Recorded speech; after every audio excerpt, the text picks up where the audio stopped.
Madam, ये मेरी पूरी कमाई है, इसे जमा कर दीजिए। ओए लड़के, सच सच बता, ये पैसे चुरा कर लाया है ना? नहीं मैडम, मैंने कुछ नहीं चुराया, ये पैसे मैंने मेहनत से कमाए हैं। अपनी हालत देखी है? अभी पुलिस बुलाती हूँ, जरूर कहीं से चोरी करके लाया है। अगर आपने पुलिस को बुलाया तो एक दिन आपकी नौकरी चली जाएगी। तेरे जैसे कितने आते हैं यहाँ, समझा? उसे क्या पता था कि जिस बच्चे को वह आज भगा रही है वही बच्चा एक दिन उसी बैंक की किस्मत पलट देगा। उस शाम दादी मां की आंखें लगातार छलक रही थीं। 12 साल का राजू उनके सीने से चिपका हुआ सिसक रहा था। दादी, मैं अब कभी बैंक नहीं जाऊंगा, वो लोग मुझे फिर मारेंगे। उन्हें समझ नहीं आ रहा था कि एक मासूम बच्चे के साथ इतना बुरा कैसे हो सकता है। बैंक में जो हुआ वह उनकी कल्पना से भी ज्यादा डरावना था। सब कुछ उस सुबह शुरू हुआ था। दादी और राजू थोड़े से पैसे जमा करने बैंक पहुंचे थे, लेकिन काउंटर पर बैठी 2 महिला कर्मचारियों की नजर जैसे ही उस पर पड़ी, पहली ने दूसरी से कहा, यह बच्चा यहां क्यों आया है? दूसरी ने हंसते हुए जवाब दिया, या तो भीख मांगने आया होगा या चोरी करने का इरादा है। दूसरी हंस पड़ी, इसके कपड़े देखकर तो यही लगता है। उन्हें क्या मालूम था कि जिस बच्चे का वे मजाक उड़ा रही हैं वही आगे चलकर उनके लिए सबसे बड़ा सबक बनेगा। राजू की आंखें भर आईं। दादी, ये लोग मुझसे नाराज क्यों हैं? मैंने तो कुछ किया ही नहीं। तभी एक महिला कर्मचारी ने तेज आवाज में कहा, अरे छोटे, तू यहां क्यों आया है? तेरे पास इतने पैसे कहां से आए? गार्ड ने आगे बढ़कर राजू को धक्का दे दिया। यहां अमीर लोग आते हैं, तेरे जैसे गरीब बच्चों की यहां कोई जगह नहीं। राजू गिरते गिरते बचा और जोर जोर से रोने लगा। पूरा बैंक यह सब देख रहा था, लेकिन अजीब बात यह थी, किसी ने कुछ नहीं कहा, किसी ने आवाज नहीं उठाई। राजू पीछे हट गया और दादी के पीछे छुप गया। दादी, मुझे घर जाना है, वह रोते हुए बोला। दादी मां ने कांपते हाथों से अपना पुराना बटुआ निकाला। उसमें कुछ गिने चुने नोट थे। साहब, हमारे पास पैसे हैं, हमें बस जमा करने हैं। महिला कर्मचारी ने बटुए को देखा और हंस पड़ी। अरे, ये क्या है? इतने कम पैसे लेकर बैंक चले आए? उसी वक्त बैंक के एक कोने में बैठे एक शख्स ने चुपचाप अपना मोबाइल निकाला। उसका नाम था राकेश कुमार, स्थानीय पत्रकार था। वह अपने किसी काम से बैंक आया था, लेकिन जो उसने देखा उसे नजरअंदाज नहीं कर पाया। यह गलत है, उसने मन ही मन कहा, और बिना किसी शोर के पूरी घटना रिकॉर्ड करने लगा। राजू का गला सूख रहा था। उसने दादी का हाथ खींचा। दादी, मुझे पानी चाहिए। दादी मां ने धीरे से पास रखे पानी के जग की ओर इशारा किया। बेटा, वहां पानी है। लेकिन इससे पहले कि राजू एक कदम आगे बढ़ाता, गार्ड ने उसे रोक लिया। रुक, यह पानी तेरे जैसे बच्चों के लिए नहीं है, यह ग्राहकों के लिए है, कहीं और जाकर पी। आखिरकार दादी मां ने राजू का हाथ पकड़ा। चल बेटा, यहां से चलते हैं। राजू रोता हुआ दादी के साथ बैंक से बाहर निकल आया। थोड़ी देर बाद राकेश भी बाहर आया और उनके पास पहुंचा। आंटी जी, मेरा नाम राकेश कुमार है, मैं पत्रकार हूं। अंदर जो हुआ वो बिल्कुल गलत था। क्या मैं आपसे इस बारे में बात कर सकता हूं? बेटा, हमने कोई गलती नहीं की, हम तो बस पैसे जमा करने आए थे। राकेश ने सम्मान से कहा, अगर आप अनुमति दें तो मैं शाम को आपके घर आकर पूरी बात विस्तार से जानना चाहता हूं। लोगों को यह सच्चाई जाननी चाहिए। दादी मां ने उसे अपना पता दे दिया। शाम को राकेश कैमरा और रिकॉर्डिंग उपकरण लेकर उनकी झुग्गी में पहुंचा। राजू एक कोने में चुपचाप बैठा था। राकेश उसके पास बैठ गया। राजू बेटा, आज बैंक में क्या हुआ था? अंकल, वे मुझे चोर कह रहे थे, उन्होंने मुझे धक्का भी दिया, मैंने कुछ गलत नहीं किया था। यह सुनकर राकेश की आंखें नम हो गईं। उसने कैमरा ऑन किया और राजू की बात रिकॉर्ड करने लगा। दादी मां ने भी अपनी कहानी सुनाई। बेटा, यह राजू मुझे आज से 10 साल पहले बस स्टैंड पर मिला था। बहुत छोटा था, रो रहा था, कोई नहीं आया उसे लेने। तब से यह मेरे साथ है। राकेश ने पूछा, आपने पुलिस में शिकायत की थी? हां बेटा, की थी, दादी मां ने कहा, लेकिन कुछ पता नहीं चला। बातों बातों में उन्होंने अपनी बीमारी का जिक्र भी किया। डॉक्टर ने ऑपरेशन बताया था, लेकिन पैसे नहीं थे। इसी उम्मीद में बैंक गई थीं कि शायद कोई रास्ता निकल आए। राकेश ने उनकी पूरी कहानी रिकॉर्ड की। घर लौटकर राकेश ने पूरी रात काम किया। उसने बैंक की घटना का वीडियो एडिट किया। उसमें राजू और दादी मां का इंटरव्यू जोड़ा। वीडियो का शीर्षक था, 12 साल के बच्चे को बैंक में चोर कहा गया, क्या यही है हमारे बैंक का सिस्टम? उसने वीडियो सभी सोशल मीडिया प्लेटफॉर्म पर डाल दिया और लिखा, यह घटना बताती है कि हमारे समाज में गरीबों को आज भी इंसान नहीं, शक की नजर से देखा जाता है। वीडियो आग की तरह फैल गया। हजारों लोगों ने इसे शेयर किया। कैमरे तैयार थे, हेडलाइंस बन चुकी थीं। हर तरफ एक ही सवाल गूंज रहा था, क्या हमारे बैंक सच में ऐसे ही होते हैं? क्या गरीब या साधारण दिखने वालों के साथ यही सलूक किया जाता है? दादी मां ने राजू को समझाने की बहुत कोशिश की। बेटा, हर जगह बुरे लोग नहीं होते, कुछ लोग गलत होते हैं, लेकिन पूरी दुनिया वैसी नहीं होती। लेकिन राजू का बचपन इतना बड़ा सच समझने के लिए तैयार नहीं था। उसके मन में बस एक ही तस्वीर बन चुकी थी। बैंक एक डरावनी जगह है, जहां लोग डांटते हैं, डराते हैं और रुला देते हैं। उधर दादी मां की तबीयत दिन ब दिन बिगड़ती जा रही थी। डॉक्टर ने साफ कह दिया था, ऑपरेशन तुरंत करना होगा, वरना हालात गंभीर हो सकते हैं। ऑपरेशन का खर्च सुनकर दादी मां की सांसें अटक गई थीं। उनके पास इतने पैसे कहां थे? वे इसी उम्मीद में राजू को लेकर बैंक गई थीं कि शायद कोई लोन मिल जाए, कोई रास्ता निकल आए।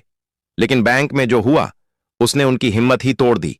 उस रात दादी मां ने कहा, अब इलाज नहीं करवाएंगे बेटा। राजू कुछ समझ नहीं पाया।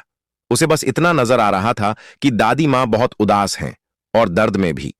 उसी वक्त हजारों किलोमीटर दूर एक आलीशान होटल के कमरे में बैंक मालिक विनोद मेहता अपना फोन देख रहे थे। अचानक वही वायरल वीडियो उनकी स्क्रीन पर आ गया। पहले तो उन्होंने नजरअंदाज किया, किसी और बैंक का मामला होगा। लेकिन जैसे जैसे वीडियो आगे बढ़ा, उनका चेहरा सख्त पड़ता चला गया। यह तो उनका ही बैंक था। काउंटर पर बैठी महिलाएं उनकी ही कर्मचारी थीं। एक छोटे बच्चे के साथ ऐसा व्यवहार? उन्होंने खुद से कहा। यह सिर्फ बैंक की बदनामी नहीं है, यह इंसानियत की हार है। एक पिता होने के नाते उनका दिल और भी भारी हो गया। लेकिन असली झटका तब लगा जब उन्होंने वीडियो में दादी मां की बात सुनी। यह बच्चा मुझे बस स्टेशन पर मिला था। वही बस स्टेशन, वही तारीख, वही समय, वह जगह जहां सालों पहले उनका अपना बेटा खो गया था। उनकी आंखें भर आईं। इन सालों में पुलिस, प्राइवेट डिटेक्टिव, मीडिया सब कुछ आजमा लिया था, लेकिन कोई सुराग नहीं मिला। और आज इस वीडियो में उन्हें पहली बार उम्मीद की एक हल्की सी किरण दिखाई दी। बिना एक पल गंवाए उन्होंने अपने सबसे भरोसेमंद दोस्त मैनेजर सूरज वर्मा को फोन लगाया। सूरज, मैं तुम्हें एक पता भेज रहा हूं, अभी इसी वक्त वहां पहुंचो, यह बहुत जरूरी है। सूरज ने कोई सवाल नहीं किया, बैंक का काम वहीं छोड़ा और तुरंत उस पते की ओर निकल पड़े। जब सूरज वर्मा दादी मां की झुग्गी के सामने पहुंचे तो उनका दिल भर आया। एक छोटी सी झोपड़ी, अंदर बीमार दादी मां और राजू। सूरज ने बेहद नरमी से बात शुरू की। दादी मां ने कहा, मैं बस स्टेशन पर बैठी थी, तभी यह बच्चा रोता हुआ मेरे पास आया। नाम भी नहीं बता पा रहा था, बस रोए जा रहा था।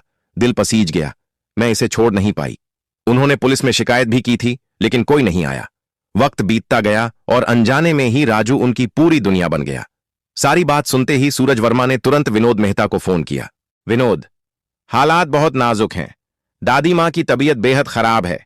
एक पल की भी देरी जानलेवा हो सकती है। और हां, जो तारीख, समय और जगह तुमने बताई थी, सब कुछ बिल्कुल मेल खा रहा है। उस पल विनोद के दिल में उम्मीद की एक हल्की सी लौ जली, लेकिन उसी के साथ डर भी था, कहीं यह सिर्फ एक इत्तेफाक न हो।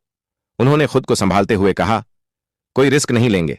दादी मां और बच्चे को शहर के सबसे अच्छे अस्पताल ले जाओ। इलाज में एक भी कमी नहीं होनी चाहिए। खर्च की फिक्र मत करना, सब मैं देखूंगा। सूरज ने बिना वक्त गंवाए एम्बुलेंस बुलाई। दादी मां और राजू को लेकर सीधे अस्पताल पहुंचे। उधर राजू, वह सब कुछ देख रहा था, लेकिन कुछ समझ नहीं पा रहा था। सूरज ने उसे पास बिठाया, सिर पर हाथ फेरा और कहा, डर मत बेटा, दादी मां ठीक हो जाएंगी। इसी बीच विनोद मेहता ने अपनी विदेश यात्रा अधूरी छोड़ दी थी। फ्लाइट में बैठे बैठे उनके दिमाग में बस एक ही सवाल घूम रहा था, क्या यह मेरा बेटा हो सकता है? अगले ही दिन वे भारत पहुंचे और सीधे अस्पताल गए। जैसे ही उनकी नजर राजू पर पड़ी, उनके आंसू खुद ब खुद बह निकले। बच्चे के चेहरे में उन्हें अपनी पत्नी की झलक दिखी, वही आंखें, वही मासूमियत। दिल कह रहा था, यही है, लेकिन दिमाग सबूत मांग रहा था। उन्होंने डॉक्टर से कहा, मुझे डीएनए टेस्ट कराना है। डॉक्टर ने समझाया कि रिपोर्ट आने में कुछ दिन लगेंगे। विनोद ने कहा, मैं सालों से इंतजार कर रहा हूं, कुछ दिन और सही। ऑपरेशन सफल रहा। जब दादी मां को होश आया तो वे हैरान रह गईं। मैं यहां कैसे? सूरज मुस्कुराए और बोले, एक अच्छे इंसान ने आपका इलाज करवाया है, बस यही समझ लीजिए। उधर बैंक के बाहर तूफान मचा हुआ था। मीडिया की भीड़, सवाल, क्या यही है बैंक की इंसानियत? क्या गरीबों के साथ यही बर्ताव होता है? वे दो महिला कर्मचारी और गार्ड जिन्होंने राजू के साथ बदसलूकी की थी, अब डर में जी रहे थे। उन्हें समझ आ गया था कि उनसे बहुत बड़ी गलती हो गई है। बाकी स्टाफ भी बेचैन था। पूरे बैंक की छवि दांव पर लगी थी। सोशल मीडिया पर बॉयकॉट के नारे लग रहे थे, हैशटैग ट्रेंड कर रहे थे। कुछ दिन बाद डीएनए रिपोर्ट आ गई। डॉक्टर ने रिपोर्ट विनोद मेहता के हाथ में दी। जैसे ही उन्होंने कागज खोला, उनकी आंखों से आंसू बह निकले। राजू उनका बेटा था। बरसों की तलाश आज खत्म हो गई थी। विनोद ने राजू को सीने से लगा लिया और देर तक रोते रहे। राजू कुछ नहीं समझा, बस इतना जानता था कि ये वही लोग हैं जिन्होंने दादी मां को बचाया। जब दादी मां को सच्चाई पता चली, उनकी आंखें भी भर आईं। विनोद ने दादी मां का हाथ थाम लिया। आपने मेरे बेटे को मां से कम नहीं समझा, वे बोले। आज से आप सिर्फ उसकी नहीं, मेरी भी मां हैं। और उसी पल विनोद मेहता ने दिल में एक और फैसला कर लिया। अब सिर्फ एक बेटे को नहीं, बल्कि इंसानियत को भी इंसाफ दिलाना है। अब बैंक सिर्फ पैसों की जगह नहीं रहेगा, यह इंसाफ और एहसास की मिसाल बनेगा। विनोद मेहता ने बड़े प्यार से राजू से कहा, बेटा, तुम्हें एक बार फिर बैंक जाना होगा। इतना सुनते ही राजू घबराकर बोला, नहीं पापा, वहां वे लोग मुझे फिर मारेंगे, डांटेंगे। डरने की जरूरत नहीं है बेटा, अब तुम अकेले नहीं हो, तुम्हारे पापा तुम्हारे साथ हैं, और जिस बैंक से तुम डरते हो वह हमारा अपना बैंक है। राजू हैरान रह गया। उसका मासूम दिमाग इस बात को समझ ही नहीं पा रहा था। पापा, जो बैंक मुझे चोर समझ रहा था, जो लोग मुझे रुला रहे थे, वो आपका कैसे हो सकता है? तब विनोद मेहता ने उसे पूरी सच्चाई बताई। उन्होंने समझाया कि हर जगह कुछ अच्छे लोग होते हैं और कुछ गलत। बेटा, कुछ लोगों की गलत सोच की वजह से पूरा सिस्टम गलत नहीं हो जाता, लेकिन ऐसे लोगों को सबक सिखाना जरूरी होता है। अगले दिन बैंक का माहौल कुछ अलग ही था। विनोद मेहता अपने बेटे राजू को लेकर बैंक पहुंचे। राजू के हाथ में एक बड़ा सा बैग था, इतना भारी कि उसे संभालना भी मुश्किल लग रहा था। उस बैग में ढेर सारा पैसा था, वही पैसा जो विनोद ने अपने बेटे को दिया था, एक सबक सिखाने के लिए। जैसे ही राजू बैंक के अंदर आया, सबकी निगाहें उसी पर टिक गईं। अरे, ये तो वही बच्चा है जिसका वीडियो वायरल हुआ था। राजू बिना रुके सीधे उसी काउंटर पर पहुंचा जहां वे दोनों महिलाएं बैठी थीं। उसने बैग खोला और सारा पैसा काउंटर पर फैला दिया। नोटों का ढेर देखकर बैंक में सन्नाटा छा गया। राजू ने कहा, आपने कहा था कि मैं चोरी करने आया हूं, मेरी औकात नहीं है यहां पैसा जमा करने की। देखिए, मैं पैसा लेकर आया हूं, अब इसे जमा कीजिए। उन दोनों महिलाओं और गार्ड का चेहरा सफेद पड़ गया। उन्हें समझ आ गया था कि अब मामला हाथ से निकल चुका है। उसी पल बैंक के दरवाजे खुले और विनोद मेहता अंदर आए। सभी कर्मचारी ध्यान दें, विनोद मेहता ने सबके सामने ऐलान किया, यह बच्चा राजू मेरा बेटा है, और जिन कर्मचारियों ने इसके साथ बदसलूकी की थी, उन्हें इस पल से नौकरी से निकाला जाता है। उन्होंने सख्त लहजे में कहा, जो लोग एक मासूम बच्चे के साथ इंसानियत भूल सकते हैं, वे हमारे बैंक में काम करने के लायक नहीं हैं। कर्मचारी एक दूसरे को देख रहे थे। जिसे वे गरीब बेसहारा बच्चा समझ रहे थे, वह बैंक मालिक का बेटा निकला। उन्होंने सिक्योरिटी बुलवाई और उन तीनों को बैंक से बाहर निकलवा दिया। यह खबर आग की तरह फैल गई। बाहर खड़े रिपोर्टर्स और कैमरे सब कुछ रिकॉर्ड कर रहे थे। न्यूज चैनलों पर ब्रेकिंग न्यूज चलने लगी। वायरल वीडियो वाला बच्चा निकला बैंक मालिक का बेटा। सोशल मीडिया पर बहस छिड़ गई। कोई कह रहा था, यह कर्मों का फल है। कोई बोला, यह तो किस्मत का खेल है। लेकिन एक बात पर सब सहमत थे, गलत काम का अंजाम कभी अच्छा नहीं होता। मैनेजर सूरज वर्मा की आंखें भर आई थीं। वे जानते थे कि विनोद ने अपने बेटे को खोकर कैसे कैसे दिन काटे थे। आज किस्मत ने उन्हें वो सब लौटा दिया था। विनोद मेहता ने एक बड़ा सुकून भरा घर लिया, जहां तीनों चैन से रह सकें। राजू के लिए अच्छा स्कूल तय हुआ। दादी मां के लिए घर पर ही नर्स रखी गई। जिंदगी ने आखिरकार उनके जख्मों पर मरहम रख दिया था। दोस्तों, आपको यह कहानी कैसी लगी?